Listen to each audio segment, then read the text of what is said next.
mentioned that the first goal is to host these regular social events. So could you give us an example of what these social events entail? They vary a lot. We really like to have a wide range of events because it really keeps our membership alive and really interested. We do everything from activity-oriented events like an annual dodgeball tournament. We've done a bowling tournament. We have a golf-themed mixer coming up soon, so there are going to be golf challenges and swing analysis. And then we also have these more professionally oriented events. So one that we actually hosted recently last month was called the Business Speakers Forum. And that was really successful. We had about 80 members or so come out to that one.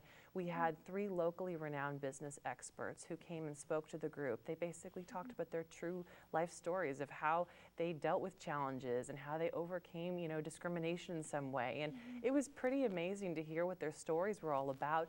And then they gave basically their personal keys to success. So people walked away feeling truly inspired, motivated, and ready to succeed. Oh, that's wonderful. It's great when they can not only have fun, but also come out feeling empowered by it. Absolutely. And you mentioned earlier the golf theme mixer. So what are these mixers that you speak about? Well, as I said, we like to do mostly themed events. And what we also like to do is incorporate some kind of a networking game into that. And it's something we've actually become quite known for.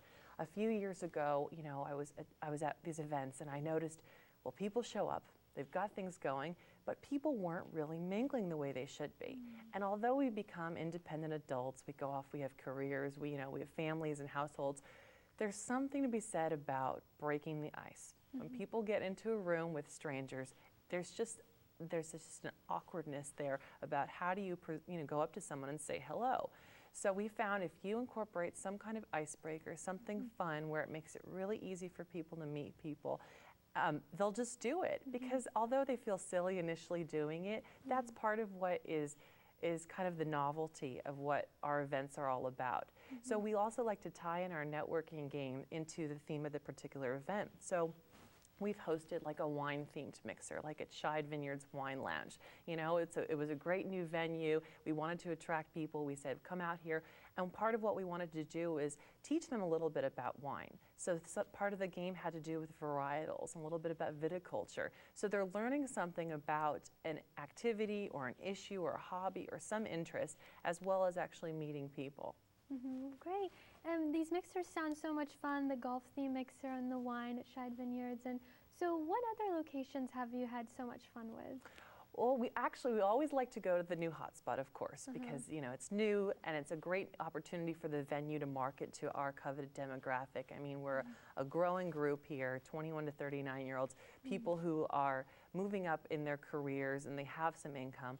But really at the same time, we want to offer them a great opportunity to explore the Monterey Peninsula, find out what types of venues we have. So we do everything from the traditional venue like a restaurant or a lounge.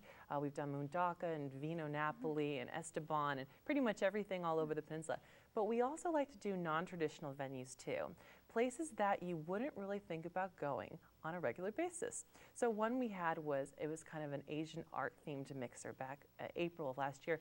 It was at Orientations Art Gallery, which is in the Marsh building down near El Estero. And they had done amazing renovations to this building, absolutely gorgeous.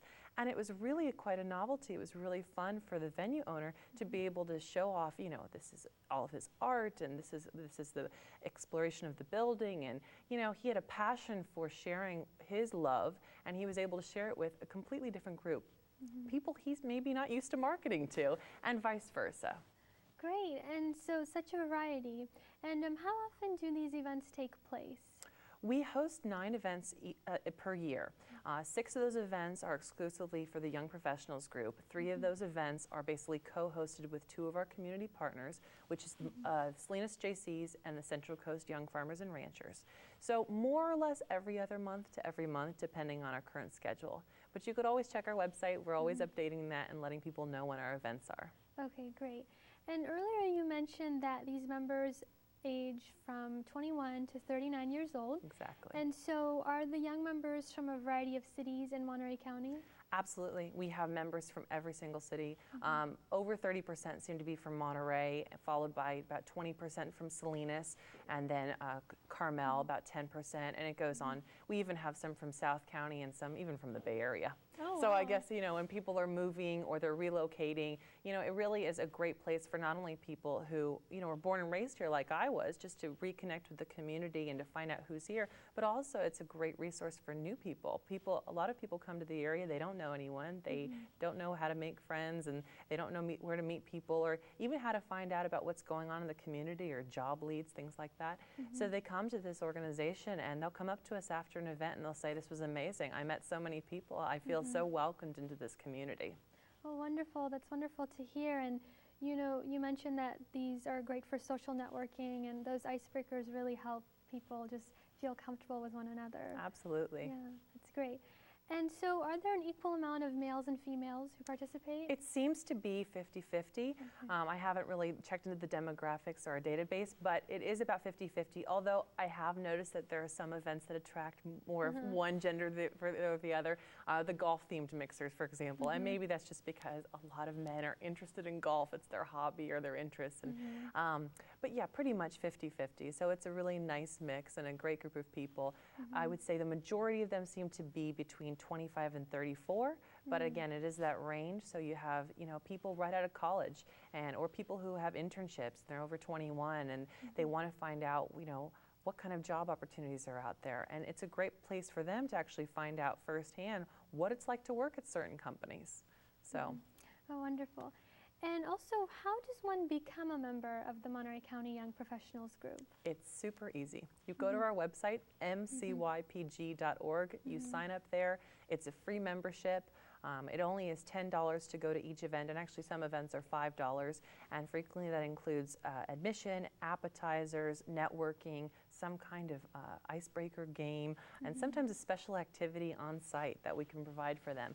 So the reason why we made it free is because we know it's a low barrier to entry. And what we found in doing some research is that there's a number of organizations that are actually serving young professionals by having no cost or very little cost, very few requirements. So we like to keep it really casual that way, and we say, come as often as you want, we're here, you're a resource. So free works well for pretty much everyone.